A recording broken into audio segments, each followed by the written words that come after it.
હા કે આ જે અઢી શબ્દ કે અઢી શબ્દ એટલે શું? હે અઢી શબ્દ કહે છે ને અમુક માણસો, અઢી શબ્દ ની દેવી, અઢી શબ્દ ની દેવી. તો અને એ છે શું? તમે કોણ બોલો? હું અમદાવાદ થી બોલું છું. કોણ બરાબર હે? કોણ બોલો? હું અમદાવાદ થી મનોજભાઈ મકવાણા બોલું છું. હું દલિત છું. હા બરોબર. અને અને દેવગતિ માં વાત કરો માંગો? હું શું નામ કીધું તમારું? મનોજભાઈ મકવાણા. અને અમદાવાદમાં ક્યાં રહ્યો? હું અમદાવાદમાં ચાંદોડિયા રહું છું અને મારું ગામ છે મોરવાડ. મોરવાડ ક્યાં દર્શન હોટલ ની બાજુમાં. આવ્યું? દર્શન હોટલ ની બાજુમાં સાયલા જે રહ્યું ને, સાયલા હે સાયલા ની બાજુ આજુબાજુમાં. ઓકે બોલો શું હતું? અઢી શબ્દ બધા કે અઢી શબ્દ ની દેવી, અઢી શબ્દ ની દેવી. બરોબર. એ અઢી શબ્દ એટલે શું? અઢી શબ્દ ની દેવી એટલે અઢી આખરી રહી ને એને અઢી શબ્દ ની દેવી કીધી.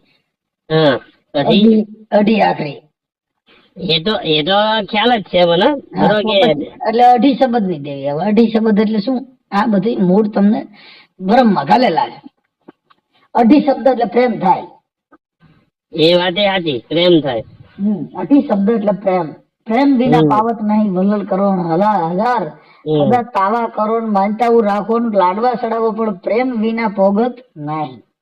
એ વાત તો સાચી. એકબીજાનો પ્રેમ હોય તો બધું પોગે બધાને. આ આપડી નાઈટ ને બધું દીધું છે. દેવી પૂજક ને, દલિતો ને, ભરવાડ ને, રબારી ને, આ જે કઈ જે અભણ સમાજ છે એને આ બધા લાકડા ખોયા છે. ઓબીસી સમાજ ને, હા ઓબીસી સમાજ, ઓબીસી એસી ને એસટી આ ત્રણ સમાજ આની અંદર પીછાય છે. હા એટલે કાલે અમારે તમારી ચર્ચા ચાલતી હતી એક ભાઈ સાથે. એ ભાઈ મને કીધું, મને કે તમે મનસુખભાઈ ને પૂછી લેજો કે અઢી શબ્દ એટલે શું કે. એમને નહીં ખ્યાલ. અઢી અક્ષર પ્રેમ કા જો પટેસો પંડિત હોય. હા અઢી શબ્દ ની દેવી એટલે પ્રેમ થી બોલાવો આવે. મારી અઢી શબ્દ ની દેવી, મારી હાડા ત્રણ વેણ ની દેવી. આ બધું એવું બધું છે. એ બધું આ ગલકા ઘાલેલા છે ભાઈ. સાચી વાત છે. ગલકા ઘાલેલા છે બધા. એટલે આપણે કોઈ બહાર નીકળતા નથી ગલકામાંથી. નથી. હજી આપડા પૂર્વજો ના માને છે. બાપ દાદા ની કેણી માને છે એટલે દુખી થવાના. તમે તમારા બાપ દાદા આમ કરી ગયા, બાપ દાદા ને પહેરવા સોના નતા એવું જીવો ને તો હે સાચી વાત છે. તો એને પહેરવા સોયણા નતા કઈ નતું એવું જીવો ને. એવું નથી. અને એ બાપ દાદા બધું કરતા હતા બધું, પણ એ માયલું તો આપડે કોઈ કરતા નથી કઈ. એ જીબાન ને પાકા હતા. આપડે જીબાન ને ખોટા છીએ. બોલા આદિ ફોક્સ. આ બધી વસ્તુ વડવો એ કહી ગયા તા, આપડા બાપ દાદા કેતા તા, પૂર્વજો જે કહી ગયા એ કરવું જોઈએ. એ બધું કેવું છે તમને ગલકા ઘાલવાનું. પૂર્વજો ને પહેરવા લુગડા નહોતા, ઈ સડીયું પહેરીને રખડતા હતા ને, ટૂટલા લુગડા પહેરીને જીવતા હતા. અટાણે તમે એવું જીવો ને તો ખાલી એટલું જ કહી ગયા. હા સાચી વાત છે. એવું જીવો એને સારી સાયકલ નહોતી એને. અટાણે ફોર્ચ્યુનર માં ફરી છે. ઈ બાબા સાહેબ ની દેન છે. પૂર્વજોએ કાંઈ જે કર્યું નહીં, ભણ્યા નહીં, હારા પડતા બાબા સાહેબ ના શિક્ષણ થકી તમને લાભ મળ્યો. એ વાત તો સાચી. તમને ભણવાનો અધિકાર મળ્યો, તમને સમાજમાં પ્રવાહમાં ભણવાનો અધિકાર આપ્યો. આ બધા અધિકાર ન હોત તો પૂર્વજો તમે હજી મારો ભાઈ ઠેપા બાંધતા હોત. હા સાચી વાત છે. દાઢીઓ મોરા વધારે હોત ને પગે લાગતા હોત. હવે આપણામાં ક્યાં કોઈ મોટા કલેક્ટર અને પીએસઆઈ હતા. અત્યારે આપણામાં પીએસઆઈ ઓફિસરો બધા છોકરાઓ છોકરીઓ ઘણા છે, શિક્ષકો. જેના પૂર્વજોના પગે કોને લગાય, જેના બાળકોને ભણાવ્યા. જેના બાળકોને ભણાવ્યા, શિક્ષણમાં એને પ્રવેશ કરાવ્યો, આવડ્યા એને તો મંદિરોમાં પ્રવેશ કરાવ્યા, પુણ્યનું ભરાવ્યું. હાલો સાવન માઈએ પગે લાગવા પુણ્યમ ભરવા જવું છે. હાલો મોંગલ માઈએ પુણ્યમ ભરવા જવું છે. હાલો અઢી આખરી, હાલો ખીમડિયા લાડવા ચડાવવા જવું, 5 આખરિયા લાડવા ચડાવવાના, અઢી આખરી ચોખા ચડાવવાના, ભૂતળા દાદા ને ફલાણું ચડાવવાનું. આમ કરી કરીને આવડ્યા એની. આમાંથી નવરા રહ્યા ને છોકરા ભણ્યા જ નહીં. પછી શું થયું? જે ભણેલા છોકરા હતા એના તમે વિચારધારાથી તમે એના મજૂરી કરવી પડી. તમે ગુલામ બન્યા ભણ્યા નહીં એટલે. રાજા બનવું એ ભણવું જોઈએ. અને કદાચ દેવ નું કોઈ એવું તમારે ભાઈ બળ હોય તો એના એવા પ્રમાણ તો તમારી જોડે હોવા જોઈએ ને, ખાલી ધૂણવાનું પાવામાં હાથ નાખવાના. એના પ્રમાણ હોય, એના પ્રમાણ જો દેવ ના હોય તો જેટલા દેવ માનસ એના ઘરે જોઈ લીજો, જેટલા માતાજી માનતા હોય છે ને જેટલા ભૂત ભુવન ભુવારડે પડ્યા હોય છે એનું ઘરે સુખી નહીં હોય, એના મોઢાય કારા થઈ જાય છે ને એના મોઢેમાં નૂર નહીં હોય. શું કામ કે ઈ દાણા જોવામાંથી ને અંધશ્રદ્ધામાંથી નવરા નથી એટલે એના મુખનું તેજ ઘટી જાય. તમે સમજી ગયા? કેમ કે ઈ આખી રાત ઉજાગરા કરે, માતાજીના વસન વધાવા લે, વાણા વારવા મરે આખી રાત. તમે કહું 4 શોક ની ધોડું લેવન, માતાજી ઉતારી આવન, મોવારા કાપન, લટો લેન, નહીં હોય એવા નકરા કર્યા કરે. એમાંથી નવરા એ તો કઈક કામ ધંધો કરે ને. હા સાચી વાત. આખી રાત ઉજાગરા કરે એટલે દિવસ ના હોય રહે, દિવસ ના હોય રે. પછી બીજા નંબર ની અંદર કે એને પછી હારા માણા એની પાસે નો બેઠા હોય. તમે જે દાણા જોવા વાળા હોય એની પાસે બેઠા હોય કોણ હોય? જે માનવા વાળા હોય એ. બીજા તો હોય નહીં. સજ્જન માણસ એની પાસે નો બે, એને ખબર છે કે આના વિચાર ખરાબ છે એટલે આની પાસે બેહીને આપણું મગજ બગાડાય નહીં. કેમ કે જે માણસ અમુક જો ક્રોધ કરતા હોય, અમુક પોતાનો આવેશ કરતા હોય, એનાથી માણસ દૂર થઈ જાય પણ એને કે નહીં. સજ્જન માણસ એ દૂર તમારાથી દૂરી લઈ લે પણ તમને પછી કઈ તમારી અરે ભેંસ કરે નહીં. સાચી વાત છે. એટલે તમારાથી સજ્જન માણસ દૂર રહી જાય. આ અટાણા ઓલા સતુ ભુવાની મેલડીમાં અટાણા માણસો ઊંધા પડી થઈ ગયા. બહુ વિડીયો આવે એના. હવે ઈ તેલમાં હાથ નાખવાથી હું કોઈના છોકરા પરણી જાય? ના પરણે. હવે 21 લાખ રૂપિયાના દાન દે તો ત્યાં ક્યાં કારખાનું છે? 21 લાખ રૂપિયા જો 21 લાખ ના દાન દેવા હોય તેને પબ્લિક ભેગી કરવાની જરૂર ક્યાં છે? ઘરે ઘરે જઈને જેના ગરીબ માણસ ઘરે હોય ગામડે ગામડે જઈને તમે ગરીબ માણસોને ગોતીને દી આવો ને. પણ એવું થોડું કે ગામડામાં જ ગરીબ છે, અમદાવાદમાં કેટલી પબ્લિક ગરીબ છે. એ ગરીબ છે એ બધા દાણા જોવા વાળા, ધૂણવા વાળા, અંધશ્રદ્ધા વાળા, કોઈ તમને કહું મનના વેગ, કોઈ અમુક માનસિક બીમારી વાળા, એ શું કામ એના વિચાર શ્રેણીથી એને કામ ધંધો હુજ્યો નહીં. એટલે કોઈ ધર્મ થકી ઝઘડાઈ ગયા, કોઈ અંધશ્રદ્ધામાં ઝઘડાઈ ગયા, કોઈ દાણે દૂણીમાં ઝઘડાઈ ગયા, કોઈ પુણ્યનું કરવામાં ઝઘડાઈ ગયા. હવે ઈ બધા દુખી છે. તમે ધંધો કરો, તમે રોજ 500-700 રૂપિયા કામીને લેવો તો તમારા ઘરે એકય દેવ નડશે નહીં. હા એ તો વાત સાચી. એના હકીકતમાં એવું જ છે જીવનમાં કે પૈસા જયારે ખૂટી રહે ને તારે ભગવાન માતાજી યાદ આવે બધાને. અને પૈસો જ્યાં લગી તમારે જે ખૂટે નહીં બેંકમાં અને ઘરમાં કાંઈ તમને નડે નહીં કોઈ. હવે મારી વાત સાંભળો કે જો હજી જાતિ ભેદભાવ ગયો નથી. નથી ગયો, હજી નથી. દેવી પૂજક તમારા ઘરે પાણી પીતા નથી ને ઈ મેલડી તમારા પૈણમાં આવે કેવી રીતે થાય? હાલો આ દલિતો બધા દેવી પૂજક ની મેલડી ધૂણે છે. હા જો એ તમે વાત કરી બહુ સરસ કરી. અમારા ગામમાં એવો પ્રશ્ન છે. હવે દેવી પૂજક તમારા ઘરે પાણી પીતા નથી ને ઈ મેલડી તમારા ખોરિયામ ઘરે તો કામ ઈ મેલડી દેવી પૂજક ની હોય તો તમારા ઘરે આવડા તો પાણી પીતા નથી. ધૂણો એટલે ખમા હું વાઘરી ની મેલડી બોલું હો ફાડી નાખું તોડી નાખું એટલે પણ ઈ તમારા ઘરે પાણી પીએ છે. આ થતું બુઆ જે ધૂણે છે વાઘરી ની મેલડી ધૂણે. દરબાર માંથી વાઘરી થઈ ગયા. દેવી પૂજક શબ્દ જે છે ને ઈ બંધારણ થકી બાબા સાહેબે એમાં અધિકાર આપ્યો ભાઈ આના દેવ ની પૂજા કરે ને દેવી પૂજક કહેવાય. જેના ઘરે દેવ જન્મ લે એને દેવી પુત્ર કહેવાય. અને સંતના જે સંત મતમાં આવી ગયા ઈ બધા સંતો કહેવાય. કે શું થયું કે ન્યા કણે કોઈ જાતિ મરણ ભેદભાવ નથી એટલે સંત સમાન રાખે ને સંત. સૌને સમાન રાખે એ સંત. સમાનતા રાખે ને સંત. સમાનતા દરેક સમાન રાખે ને બંધારણ. ભાઈ મૂળભૂત અધિકાર તમને આપવામાં આવ્યો. આ સંતો આ બધા એટલે જેટલા જાતિ ભેદભાવના વાળા રાખ્યા હોય, જેને આવા બધા ગલકા ખાયલા હોય એને ઘરે હક ન હોય. એટલે આ બધી વસ્તુ આવી છે. અમારા એ જ પ્રશ્ન થાય છે કે અમારા વાઘરી જે છે ને સુરેશભાઈ કરીને છે બરોબર, એ દેવી પૂજક જ છે. હવે એ જયારે ને ત્યારે બધા આવે ને ગામડે ભાઈ ને એટલે મઢમાં ઉભો રહીને કે આ તો મારી માતા છે, આ મઢમાં મારો છે, ફલાણો માતા છે. હવે પેલા જે અમારા વડવા જે હતા ને મારા દાદા ને બધા એ લોકો એમ કેતા હતા કે ભાઈ તારી માતા છે તો તું આ પ્રસાદી નથી ખાતો, નથી અમારે યારે બેવતો નથી, પ્રસાદી નથી, અમારું પાણી નથી પીતું, અમારે યારે આપણ છે રાખે તો તારી માતા કેવી રીત થઈ? બરોબર, તારી માતા હોય તો અહીંયા પ્રસાદી લે અને પાણી પી, અમારે યારે દલિત ની યારે દલિત થઈ જા તો તારી માતા ગણાય. આવો વિરોધ અમારા વડવા પેલા હતા પણ હવે અત્યારની પ્રજા રહી ને બધી વાઘરી થી બીઆઈ એમ કે કે મારી નાખશે આપણને આમ થશે ઓલું થશે, કશું ન થાય. એને આપણને જન્મ દીધો છે.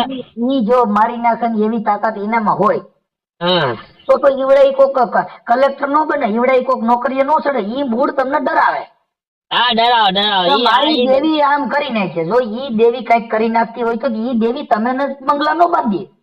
હા એ દીના બંગલા બાંધાઈ દે ને હારા હારા ધીરુભાઈ અંબાણી જેવા થઈ જાય. તો તમે બધા તમને કહું બધા, પણ તમારે ઈ નથી. મૂળ ધર્મ થકી તમને બાંધી દેવામાં આવ્યા.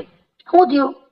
હા ધર્મ થકી બાંધી દે તમને બીક બતાવવાની. નાળેથી બાંધી દીધા બધાને. આપણી સમાજને જેટલી બાંધી છે એટલી બધી સમાજ બીજી સમાજ કરતા આપણી સમાજ વધારે એમાં છે.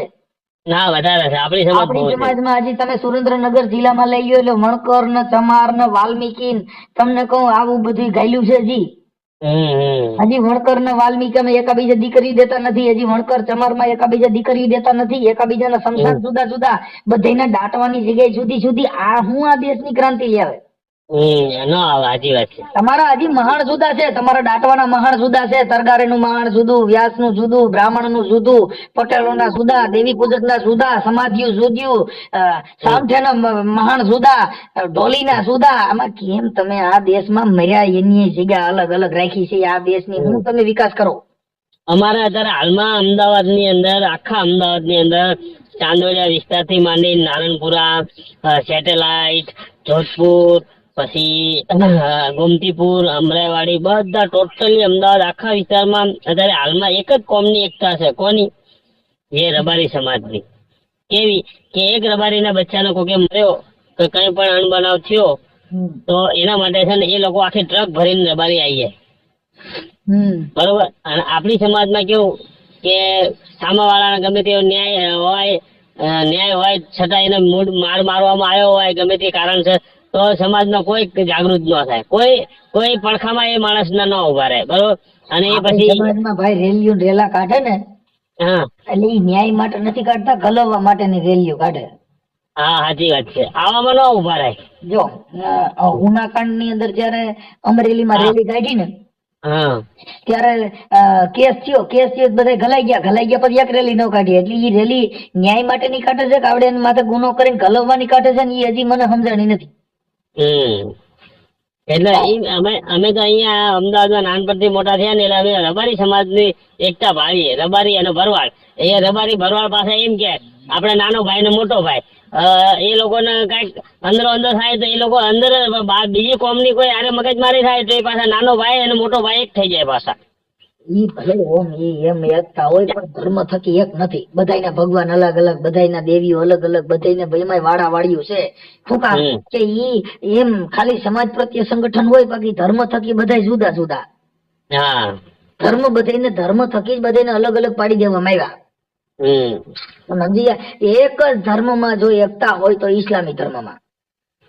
ઇસ્લામી ધર્મ કેમ કે એનું અન એક, એને બધા એક જ થાલામાં બધા જમે, એનો અલ્લાહ એક, એને બધાનો ભગવાન એક. આપડે તો બધાના ભગવાન જુદા. આપડે રામ ને માનવા વાળા જુદા. રામ ને માનતા હોય તો કૃષ્ણ વાળા ન્યા નો જાય. તમને કાળિયા ઠાકર ને માનતા હોય તો ઓને ન્યા નો જાય. મનસુખભાઈ ને ઓળખું હાડું. એટલે એ બધા ભગવાન થકી આપણે ભાગલા પાડી નાખ્યા, આપણે બાટી દીધા. પછા જણે ટોરા કરી નાખ્યા. એટલે મેં એમને એક પ્રશ્ન પૂછ્યો હતો, અઢી ચારે બાજુ ફેલાણું અઢી શબ્દ. એટલે એમને એમ કીધું અઢી શબ્દ એટલે પ્રેમ. પ્રેમ થી કોઈ પણ તમે દેવ ને બોલાવો એટલે એ અઢી શબ્દ કે. બરોબર, સાચી વાત. કરલે વાત કરે. ના સાચી વાત. એમની રીતે એમને બરોબર છે. Okay sir. પ્રેમ થી કોઈ પણ દેવ. એટલે એમની જેટલી એમની સમજણ થાય એમની વાત કરી બરોબર. અમદાવાદ રહ્યું ને, અમદાવાદ એમાં બેરામપુરા, પછી ગુપ્તાનગર, પછી અમુક જે વિસ્તાર છે ને એ આખા દેવના ઘર ભર્યા. ત્યાં કણે તો ઘરે ઘરે ધૂણસ. તો અમારે એવું છે, વાડે ધૂણસ છે ખરેખર. શું કરવામાં ઈ ત્યાં કણે હું છે કેટલા અહીંથી આવ્યા, બધા ગામડા માંથી જ આવ્યા. મૂળ પ્રોપર અમદાવાદ ના કોઈ નથી. ના નથી. એ 100% વાત કરી. એટલે અહીંથી લેવાના અહીં ભેગા દેવાય લેતા ગયા. નકર ઈવડે ખાલે ગયા હોત ને તો ત્યાં ગઈકું નો ઘર. પણ અહીંથી મઢ વધુ પડતા ગયા. બેરામપુરા જાવ ઘરે ઘરે ભુવા. એ કે અમારે અહીંયા કરંડિયામાં છે ને ભાઈ કોઈ દિવાલમાં મૂક્યા છે ને કોઈ વળી દિવાલ નીચે પાટિયા કરીને મૂક્યા છે ને આ બધા લફડા બોલાવો. શું જેટલા ગ્રામ્ય વિસ્તાર માંથી ન્યાય ગયા ને હા તોય ધંધો કરી કે પણ સુધર્યા નહીં. ધંધો કર્યો પણ સુધર્યા નહીં. એને બોલું બાર ગામ માં તો બોલી બદલે છે ને સરોવર બદલે શાખા, ગઢપણ માં મોવાળે ના કલર બદલે પણ જાત લખણ હોય નો બદલે લાખા. એમ ઈવડે ન્યાય ગયા ને તો ધંધો બદલી ગયો, મોવાળા બદલ્યા પણ ધૂણું ને ધોણી નો બદલી.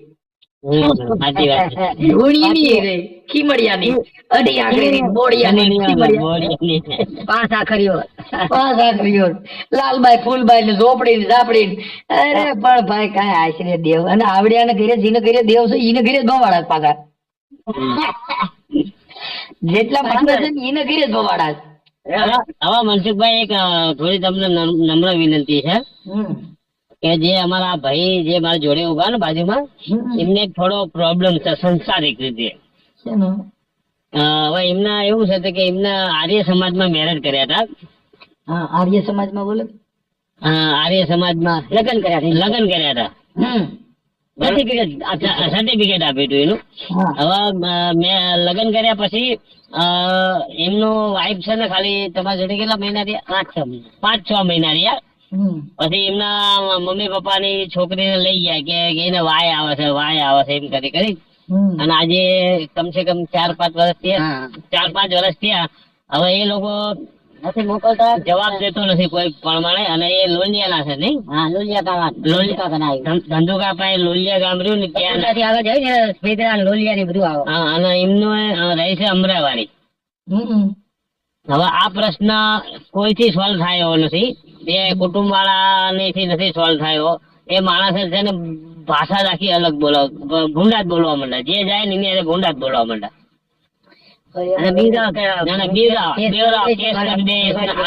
આ જે વ્યક્તિ મારી જોડે છે ને, હવે એને મમ્મી પપ્પા બંને ઓફ થઈ ગયેલા છે, બરોબર. અને ભાઈ કુટુંબ જે છે બધું ઘણું અમારું ભાઈ કુટુંબ છે, પણ એક એમાં હારા વાત નથી. એ બધા તમે જે કીધું ને કે આ બોલીઓ ગણી અઢી આકરી 5 આકરીઓ બધા ઈમાં જ પડ્યા. એટલે વધારે દુઃખી હોય. બધું ભવાડા એના ઘરે થાય ભાઈ. તો હું તમને કહું છું કે આ છોકરો જે રહ્યો ને એની કોઈ પ્રોબ્લેમ સોલ્વ કરતું નથી. અને એના કેટલા વર્ષે મેરેજ થયા? મારો 36-37 વર્ષે મેરેજ થયા હતા. અત્યારે 45-46 વર્ષ અને અત્યારે 45-46 થઈ ગયા. 5 વર્ષથી પેલી એનું બૈરું આવતું જ નથી. હવે એને 37-38 વર્ષ થઈ ગયા. તો આ એક મેટર સુલઝાવવાની છે તમારો. ભાઈ એમાં એવું છે કે અત્યારે મેટર સુલઝાવવામાં સુલઝે એવું નથી. અટાણે બધા છે ને ભાઈ સમાજમાં ખાલી વાતો જ રહી છે. બાકી અટાણે પૈસો જ પરમેશ્વર માની લીધો. તમારે ઘર હાલે નો હાલે નાઈટ બધું કોઈને કઈ જોતા નથી. રૂપિયા દિયો ને તમાશા દેખો. અરે પણ એ વાતે બરાબર. નાટમાં ચિઠ્ઠી આપી છે. રૂપિયા આપીને કદાચ એ છૂટું કરી નાખતા હોય ને. આ તમે ફોન કરનાર વ્યક્તિ નામ શું? તમારું નામ? મારું નામ મનુભાઈ છે. મનુભાઈ મકવાણા. ગામ મોરવાડ. સમજ્યા બાજુમાં. મનુભાઈ મકવાણા ગામ મોરવાડ. તાલુકો ચુડા તાલુકો મોરવાડ અને હાલ અમદાવાદ. અને મોરવાડ એટલે કે ચુડા તાલુકાનું મોરવાડ એમ કે ચુડા તાલુકાનું મોરવાડ. અમદાવાદ. અને અમદાવાદ ક્યાં? વાડજ. ઓકે. અમદાવાદ ના વાડજ. અમદાવાદ વાડજ એટલે વાડજ વિસ્તારનું નામ છે. કાંઈ વાંધો નહીં. વાડજ લખીને એ રીતે આ તમારો છે ને ઓડિયો અમે વાયરલ કરશું. બરાબર. તો પછી આ ગુણવંતભાઈ ને આરે વાત કરો તો એમાંથી એમને એ જે શબ્દ બોલે ને એ વાયરલ કરજો. મારો ન કરતા. મારી બહુ નથી. તમે આખી વાત સમજતા ને તમે આપણા જે દેવની વાતો કરી છે એ વાતો તમારી વાયરલ કરવા માટે થઈને આ તમે જે કઈ સમાજની અંદર ગેર મેસેજ જાય છે એના માટે વાયરલ કરો. બાકી અમારે આ કઈ વાયરલ કરવાની જરૂર નથી. આ તો તમે વાતો કરો છો, તમે બીઓ છો તો ફોન ન કરાય. ના, મેં તો ફોન એના માટે કર્યો. મારી વાત સાંભળો. મેં તો પેલા અઢી શબ્દ ની વાત તમારે આગળ જાણવા માટે કર્યો. એટલે જ ઓરી ઉભી થઈ. અઢી શબ્દ નું પૂછ્યું ન હોત તો કઈ થાત નહીં. અઢી શબ્દ એટલે અઢી શબ્દ તમારી જિંદગી બગાડ નાખી. સાચી વાત છે. અઢી શબ્દ માં જ થાવશો. અઢી આખરી માન્યા અને કહું તો શું નો ભાઈ એવા લાકડા ઉભા કર્યા. સાચી વાત છે. વાતમાં કઈ હોય તો તમે સુખી થાવ નહીં. તમારા ઘરે સજન માણસ આવે, તમારા ઘરે ડખા થાય સુધરો. ના ના સુધરત તે સાચી વાત છે. સુધરત. તમારા ઘરે સજ્જન માણસ બે તો શાંતિ આવે. હા હવે તમારા ઘરે ખીમડિયા બોડિયા બધા લેવા પણ તોય તમે તો દુખી જ છો. હા. દુઃખી જ છે, હાજી કાંઈ વાત. મળતું તો નથી આમાં આખી તમારા તો કાંઈ છોકરાની વહુ રિયામણે ગયું તોય બોડિયા પૈયા લઈ ગયા. હા હા ક્યાંય સાચી વાત છે. છોકરાનું થયું નહીં, વાંઢા વૈયા ગયા ને પિતરું પરણ્યા તોય અઢી આખરીને બોડિયા ખોયા. હા હા તમે હું નો કર્યું, મુરત સોગડિયામાં ઘાલ્યા, લાભ ને હા. શુભ ને કાળ ને અમૃત ને એમાંથી પડ્યા ને એમાં સાંડલા કરવામાં જ નવર્યા નવર્યા. એ દશામાં આવતા તો દશામાં ને હાંડડી હોહરી કાઢી ને એમાં પૈયા લઈ નાખે, દહદી એમાં ધૂણ્યા અને દહદી પછી દશામાં ને બરબાર નદી નાખ્યા. સાચી વાત છે. દહદી સુધી એની પૂજા કરો ને પછી બરબાર ગટરમાં પધરાવો. હા હા અને એમાંય પાછા પધરાવા જાય એ કેટલા મરી ગયા તમે સાપામાં તો. સાચી વાત છે હો. 10-15 દી સુધી ગણેશ સ્થાપના કરી, ગણેશ ઉત્સવ કર્યો ને ઈ પાણી નાખવા ગયા ને ભૂંડાઈને ગંદકીમાં પડ્યા ને એમાં મર્યા ભૂંડાઈને. હવે નવરાત્રી આવતા તો તમને કહું છોકરીઓને અડધા લુગડા પહેરાવી અને એને રમતીઓ કાઢે, 10 મધ્ય ઈ ભાગી જાય, પાછા એમાં ધૂણવાનું ચાલુ કર્યું. હવે મારી મેલડી ગઈ છે ઓલી બાજુ ગઈ છે. એલા આ તમારા બધાય ભવાડા છો. આ બધાય નખરા આપણા છોડી દો અને સુધરો ને પેલા હારા માણા હારે સંગ કરો, બાકી બીજું કાંઈ છે નહીં. આ વર્ણ વ્યવસ્થાથી આ ધર્મથી તમારી જિંદગી બગડી ગયો અને તોય હજી ધૂણતા પાછા પડતા નથી. મોવાળા ફાડી નાખો, કુટુંબ તોડી નાખો, આકાશ બાંધી લો, પાતાળ બાંધો, ઘરે ખાટલાની પાંગીચું બાંધી લ્યો એટલે સારું જ છે. હા હોવા મને શાંતિ છે. આખા કુટુંબ ના દેબા એલા જેના ઘરે ભૂવા તમે ને તમારા પૈણમાં દેવા જેને ખાવા ઘરે ખાવા ખીચડ્યું નથી એને જ પૈણમાં દેવા. વાંધો નહીં, તમારે જો વિડીયો વાયરલ કરવો હોય ને તો આ ગુણોદભાઈ જે 2-4 શબ્દ બોલે એમના વહુ વિશેનો કેવું કરો ને વિડીયો વાયરલ. માતાજીનું કરો ને પેલા માતાજીનું બરોબર છે. એ તો ડાયરેક્ટ એ તો નામ સાથે જ વિડીયો વાયરલ કરાય. હવે આપણે બે એવું તો ન હલવાના છે એવા. હવે આનો કરવો કે આનો કરવો? એમ નહીં, હવે બે જગદીશભાઈ, એવા નામ છે. ખીચોડા પાડ્યા છો. અરે અમે કોઈથી હલવાવી નહીં અને કોઈ હલવાના નથી. સાહેબ મારી વાત સાંભળો. હું એમ કહું છું એ નામ છે ઓલો કરે. હવે આમાં તમારા બે હવે આમાં તમે બે એકતાની વાતો કરવા નીકળ્યા છો. તમારા બે નું ઠેકાણું નથી. એમ નથી. હું છે ને હું શું કઉ છું એનું નામ ઠેકાણું બધું કરી અને પછી એને વાયરલ કરાય તો લોકો આપણે વાત કંઈક સમજે. વાયરલ કરવા કોઈ જરૂર નથી. વાયરલ કરવામાં નથી સુધરવાના. ઈ નથી સુધરવાનો. મારો બાપ આવત હોય તમે ઈ રેવા દો. ઈ તો ના જ પાડું છું એને એટલે કહું એ જ પાડે. અઢી શબ્દની કર. અઢી શબ્દ ની કર. અઢી શબ્દ શું છે? અઢી શબ્દ ફૂંકાઈ ગયા. હવે 38 શબ્દ થઈ ગયા. હે અઢી ની આગળ કાંક છે પાછું કે બોલો આમાં શું કરવું? અઢી ની આગળ ભૂખ છે. અઢી ની આગળ બીજું છે કે હજી અંદર અઢી ની આગળ ભૂખે મરવાનો. અઢી ની આગળ ભૂખે મરવાનું બરોબર છે. અઢી ની આગળ જાવ ને એટલે ભૂખ ભરડો આવે. ભૂખ ભરડો આવે. સાચી વાત છે. કામ ધંધો કરો ને એની વાયર પડ્યા કરે ભૂખ ભરડો ના આવે. આપણે સાહેબ ની એક વખત મુલાકાત લઈ જઈને રૂબરૂ. તમે મુલાકાત લેવો ને ભાઈ તોય તમને કાંઈ વાંધો નહીં. પણ આ તો વાત ખાલી કરી કે તમે આ બધા ગલકે માંથી બહાર નીકળી જાઓ. હા હા હા. કાંઈ કારણ વગરના ડીંડકમાં પડવામાં આપણે આ જે ભાઈ વાત કરી ને એમના બાપા ભૂવા હતા. હા ત્રણ ગામના ભૂવા હતા એમને. આવતું હોય એના બાપા ભૂવા હતા ને હા એટલે એના ઘરે ધૂણવાનું ચાલુ હોય હજી. ના બદલાઈ ગયું. જેનું બદલાઈ જાય ને તો સાંભળો જેના ઘરે ભૂવા હોય ને એમાંથી બહાર નીકળે તો એને સજ્જન માણસનો સંગ કર્યો હોય. હા હું એમ કેવા માંગુ તો સારું છે તમારે ભૂવા ભરાડી ને ડાકલિયા ભાઈ ઈ તમારા ઘરે આવે એટલે તમારી દશામાંથી બે. હા એ શું સાચી જ વાત છે. 100% ની વાત છે. તો એ મારા ફાધર ભુવા હતા બરોબર આપણે માની પણ એના ઘરના પૈસાથી પેટ્રોલ પૂરીને ગામડે જતા હતા અને કોકના દાડા જોવા હોય ને તો ઘરના પૈસાથી જતા હતા પણ કોઈ 5 રૂપિયા દેતા નતા. એની કરતા નોકરી કરી હોત તો કાંક મિલકત મુકતા જ તો છોકરા ખાત ધરાય. એ બધું તો હવે ઠીક છે. હવે તો માણસો જતા રહ્યા બધું જતું રહ્યું એનું કોઈ આપણે ચર્ચા નથી. પણ આ તો એક અઢી શબ્દ ની વાત છે. મને કેટલાય માણસો કે અઢી શબ્દ આજ અઢી શબ્દ જાણી લીધું કે પ્રેમ જ્યાં હોય અહીંયા અઢી શબ્દ આવીને ઉભો રહે. બસ પ્રેમ ભાવના તમારી સારી હોય છે, લાગણી તમારી સારી હોવી જોઈએ બરોબર એટલે તમને બધું અહીંયા અઢી શબ્દ માં બધું આવી જાય જોઈએ. એ તો આપણે બાબા સાહેબ નું પ્રેમ થી બધાની હારે વર્તન કરી સંગઠન માં જોડાઈ જાય એટલે એમાં અઢી શબ્દ આવે. ભાઈ આ સમાજમાં તમને કહું આપણા એટલે એમ નહીં મનસુખભાઈ કહેવાનો મતલબ એમ છે ટૂંકમાં મારું મગજ એવું કે તમારું જ્યાં એકતાનું પ્રતિક હોય અહીંયા ઈ દાઢી શબ્દ. હવે એ તો બધું હવે તમે સમજી ગયા વાત ને, પણ હવે એવું બધું છે ભાઈ, કઈ વાંધો નહીં, હાલ છે એ તો હતો. તમે પછી એક વખત મુલાકાત લઈ ગયા. તમારો આમ પ્રોપર ક્યાં સુરનગરમાં રહેવાનું? હે ભાઈ? સુરનગરમાં રહેવાનું? ના ના, તો છે કામ જુનાગઢ બાજુ છે એમને તો. સુરત નહીં, ગોંડલ ની બાજુમાં રામોદ મારું ગામ છે. ગોંડલ ની બાજુમાં આપણા બાપુ નો આશ્રમ હતો અહીંયા અમે તો ગોંડલ આયેલા છીએ. ગોંડલ ગોંડલ પરબ ધાવણી રહી ને. ના ના એ નહીં, આપડા ઉમરાળા ચોકડી નથી, ઉમરાળા ચોકડી અમારા જીવન બાપા નું ઘોઘાવદર છે ને, હા બસ એ આજુબાજુ જ છે બધું. અહીંયા હનુમત ગામ છે, હનુમતિયા હરિપરા ને એ બધું છે. હડમતિયા અરે મેવાસા ને બધું નો આવે. આ જે ચોકડી રહી ગોંડલ ચોકડી, ત્યાંથી એક રસ્તો ઉમરાળી જાય સીધો હા ગોંડલ ચોકડી થી. અહીં ઉમરાળી કહે ને એ ઉમરાળી ની બાજુમાં હરિપર મેવાસા એ બધું ગામ આવે. હા હા, હા, બસ ઈ હરિપર. અઢી શબ્દ નું પૂરું કરી દો. બરોબર, બરાબર. હાલો, હા, હા. હું રજા લઈ લઉં છું, પણ હવે આમાં ક્યાં બીજે પડતા નહીં બરોબર, સાચી વાત છે તમારી. 100% ની વાત કરી તમે આજે. હા, જય માતાજી. હા, જય પિતા. જય માતાજી, જય ભીમ બોલ, જય માતાજી રે. હા, હજી માતાજી એ ઓલું ગળા સુધી આવી ગયેલું હોય ને, હા, એટલે કોઈ વચ્ચે નીકળે નહીં. નીકળે નહીં, વાર લાગે જય એના માટે. ભીમ, જય માતાજી. જય ભીમ બોલાય, જય ભીમ જ બોલાય. જય ભીમ, જય હા, જય ભીમ. જય ભીમ.